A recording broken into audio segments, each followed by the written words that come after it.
Okay, so it's been a while since I did a video about my Ronin S gimbal, and this is November 2019, and I last did a video about it, I think, way back in like the late winter of 2019. And at the time I was searching for what would be the perfect camera for me for this gimbal, and I spent several months looking and deciding and renting different cameras. And at the time I had an old Canon 6D, the original 6D, the Mark 1, which I mounted on the gimbal to let me get used to using the gimbal and understand how to use. This was my first gimbal, you know. So I rented different cameras, I tried different setups, and just nothing was quite right until the Blackmagic Pocket 6K came out.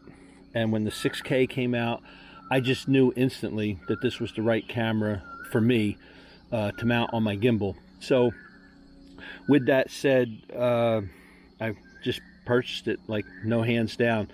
Now, just to give you a setup right now of this video, I'm on a little small island in Thailand called Kokut, however you want to say it. They say it two different ways. And I'm at this, staying in this bungalow, and it's kind of jungly around here, so you're going to hear a lot of background noise. I'm recording this video on Osmo Action with no external microphone, so we'll just see how it goes. I'm at a bare bones setup down here. So what I want to do in this video is I want to talk about why I bought this 6K and how it's working on here. So this is going to be a lengthy little video. I might even break it into two parts because I got a lot to say about it. And you know, this might not be the perfect camera for other people, but for me so far, I don't have a whole lot of problems with it. So first, let's get right to the setup. When I initially bought this camera, while I was waiting for it to arrive, I promised myself that I'm not going to go crazy and pimp it out with just all this crazy stuff. But with that said, once I had it, I did realize I had to buy a cage, and I got the Smallrig full cage, and links to all this stuff will be in the description box down below. So I got the Smallrig cage, and I realized right away CFast cards were way too expensive for my budget. So I went with a SanDisk SSD 1 terabyte drive. Works perfect in all resolutions. I can shoot the 6K B-RAW. Now I do have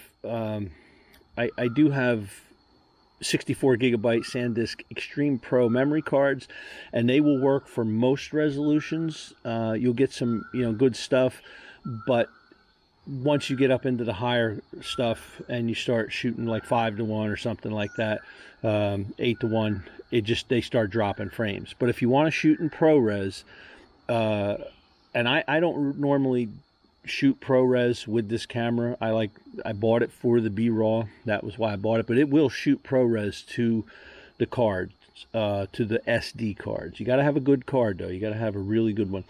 Anyway, so with that said, I got to see my counterweights are falling off here, and we'll get to these counterweights here in a minute, and we'll talk more about that. Anyway, so what lens am I using?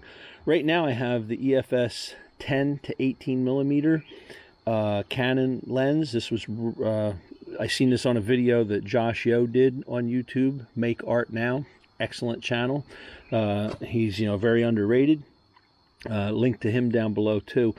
It's got image stabilization. It's $279 lens, you know, for less than $300.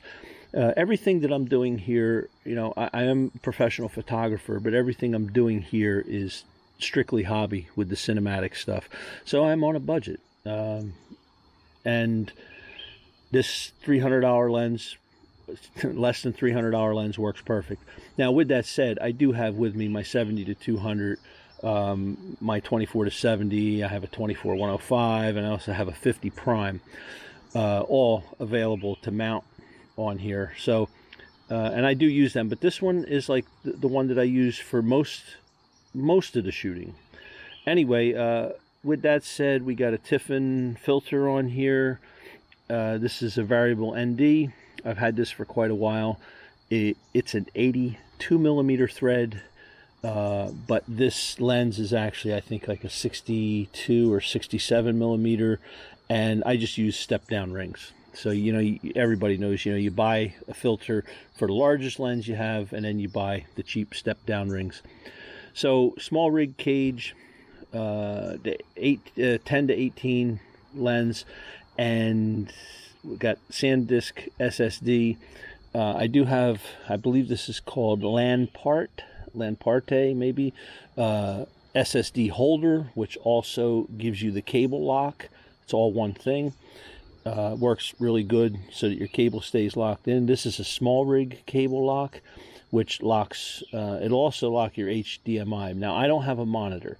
What I'm using is a Smallrig hood, and this seems to work pretty good. I don't have a monitor. I didn't bring a monitor with me, but doing like bright sunset photography like I was doing last night, you definitely got to have something. So, and I'll get to how it works on the Ronin here in a minute. So with all that said, let's go maybe to what else. As far as powering it, it powers right off of the Ronin. There's this cable here. Again, links to all this stuff down below.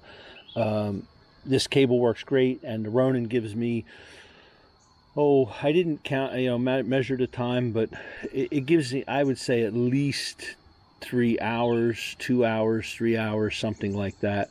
And I tend to leave the monitor or the camera on longer than I really need to. Now, I will show you a setup here that how I use it when I take it off of the Ronin, because I don't always use this thing on the Ronin. Actually, I use it off of the Ronin more than I use it on the Ronin. When I do have it on the Ronin, because I'm here on this island in Thailand, I cannot bring a tripod with me for the reason that I had to strip my gear down to the bare minimum and bring only what I could fit in one suitcase, less than 50 pounds, because the only way to this island is a boat, and they will only let you bring one suitcase with 50 pounds in it. And so with that said, when this is strictly just for Thailand here, but it seems to be working pretty good. What I have are these carbon fiber tubes, and these things, you get these off of Amazon. You know, they're the extension for the Ronin, and they seem to work. Let's see if I can get it on camera here. They seem to work pretty good. You know, they got a 1/4 on this end, and they have the female on that end. And I use, well, get it on camera. They have the female on that end. I use 2 of these. I put 2 of these together, and then I put the tripod grip from the Ronin on the bottom of these, and you'll see here in this photo the kind of setup that it makes. So is it tipsy? Yes, it's tipsy, but I usually have the handle mounted on top, and I also have the sling, I have a sling. It's a Black Rapid sling, wrist sling, I guess you would call it. Anyway, so moving right along, when it's not on the gimbal, I power it with this cheap, let me see if I can get this on camera here. Where can I put this? Everything's right in the way. I got this cheap power bank. It's got coffee on it right now. It's very simple. It has a USB, and it has your regular 12-volt port, and it has an on and off switch. You use this to charge it. You also use this for power out, and you just turn it to that line, turns it on. $29, I believe it was, off of Amazon. And I have it kind of rigged a little bit onto this. This is a foam from DJI, like packing material. You know, when you buy like an Osmo Action or something, it comes with that laser cut foam. And I have a bungee holding it on here. I make these bungees myself. Again, link to the video on how to make the bungees. Are so simple. Why would you pay for them when you can make hundreds of them for, you know, mere like few cents a piece? I have a video on how to make those. I also put, let's see, I got a bubble level here. Hold on. I got in my phone monitor, my histogram was right in the way.